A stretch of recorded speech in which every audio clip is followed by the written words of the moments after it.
السلام عليكم الدراري. اليوم فيديو جديد، اليوم فيديو على اللعنه ديال المغاربه مع كريستيانو رونالدو. كريستيانو رونالدو في اخر المسيره ديالو 38 عام دابا وسنوات طويله من الاحتراف، مشى للدوري السعودي. في الدوري السعودي وقعوا عليه بزاف ديال المشاكل، ومنهم واحد اللعنه اللي مميزه شويه اللي وقعت ليه مع المغاربه. باش بدات هاد اللعنه هادي وبدات قبل من الانتقال ديالو لنادي النصر السعودي. اللعنه بدات في كاس العالم ديال قطر، فاش لعبات البرتغال ضد المغرب. كانت المغرب هي اللي قصاتو بيد ديال النصيري.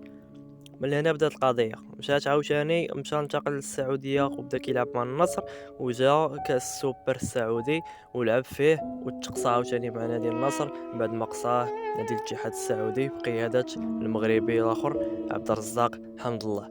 قصة مسالات هنايا حيت انه البارح يلاه داز واحد الفصل اخر من هاد القصه هادي اللي تقدر تكون مازال ما سالاتش. هاد القصه هادي كانت البارح في ماتش ديال سميتو النصر السعودي ونادي الوحده السعودي في الدومي فينال ديال كاس الملك في السعوديه.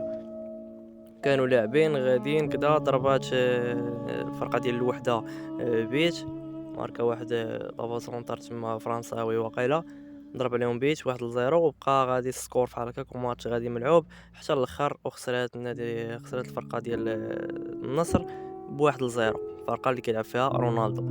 غتقول لي شنو المشكل؟ المشكل هو انه الفرقه ديال الوحده السعودي الحارس ديالها هو المغربي منير المحمدي اللي كان لعب ماتش ديال بلجيكا في كاس العالم ديال قطر، وكان لعب 3 ديال الماتشات في كاس العالم ديال روسيا قبل مع المغرب. دونك اللعنه ديال المغاربه مع رونالدو مازال مستمره لحد الساعه، حيت انهم قصاو في اخر 3 ديال البطولات اللي كان لعب فيهم، وكان عنده امل باش انهم يتوج بهم في اخر المسيره ديالو.